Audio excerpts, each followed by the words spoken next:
L'idée, c'est donc de proposer des rendez-vous un petit peu plus diffus dans l'année, qui ont un lien de près ou de loin avec le bien-être. Et donc nous avons été ravis quand on nous a proposé d'accueillir le professeur Joyeux donc, sur Calvi.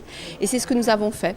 Donc cette année, il n'y a pas eu des rencontres du bien-être, je dirais, au sens de salon, mais nous sommes allés à Création, où nous avons aussi proposé une conférence sur les cosmétiques bio en Corse. Et là, donc, c'est autour du thème de la santé, de la nutrition, de l'alimentation et notre santé. Et voilà pourquoi nous sommes là ce soir. Aujourd'hui, je vais parler sur la thématique « Faut-il manger bio ?» Je vais parler de l'immunité. Vous savez qu'on parle de l'immunité pour un président de la République. En réalité, chacun de nous, nous avons des défenses immunitaires. Et quand ces défenses immunitaires ne sont pas bonnes, parce qu'on ne mange pas comme il le faut, à ce moment-là, on a un certain nombre de maladies bénignes ou malignes. Bon. Donc, je vais expliquer ce qu'est le système immunitaire et comment l'entretenir, en particulier par l'alimentation. Et comme c'est très tendance à l'heure actuelle, nous parlerons des vaccins. Parce que les vaccins, c'est un problème d'immunité. Si vous venez me voir, je vous dirai peut-être qu'en fonction de votre métier, il faut être vacciné contre telle ou telle maladie. Bon. Si vous me dites que vous avez fait la rougeole quand vous étiez enfant, vous n'avez plus besoin d'être vacciné contre la rougeole, vous êtes vacciné à vie. Par contre, votre petit qui vient de naître, peut-être que quand il aura 1 an, il faudra le vacciner contre la rougeole s'il n'a pas développé une rougeole. Mais il n'est pas question de vacciner un enfant de 2 mois contre l'hépatite B. Parce qu'à 15 ans, le vaccin n'est plus efficace, il faut recommencer.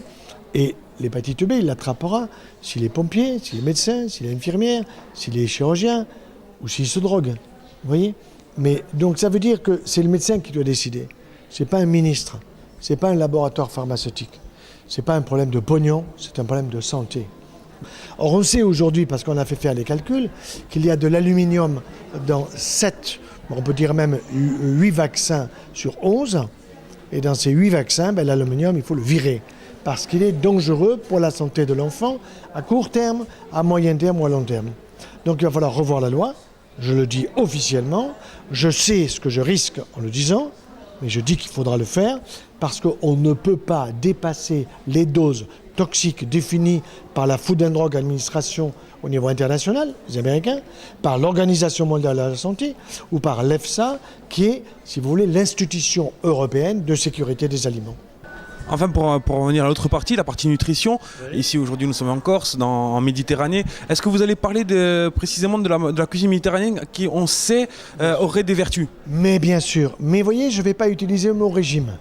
Parce que si vous dites régime méditerranéen, les gens qui sont au nord de l'Europe, ils disent qu'est-ce que c'est ce régime, un régime, on va faire ceinture, etc. Je vais dire manger mieux et meilleur.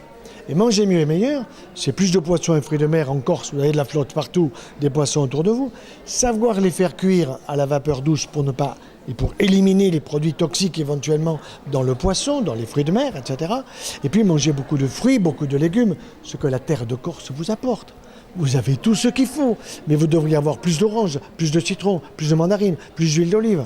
Vous êtes en train, en Balagne, où nous sommes aujourd'hui à Calvi, de faire repartir les oliviers de Balagne. On sait que l'huile d'olive et les olives de Balagne ont des qualités nutritionnelles exceptionnelles pour le bon calcium, pour le bon phosphore, pour des polyphénols qui sont excellents pour le système nerveux central, pour éviter Alzheimer et Parkinson. C'est quand même très utile. Ça veut dire qu'en Corse, il ne devrait pas y avoir, je dirais, ou le minimum de malades, et pas le maximum.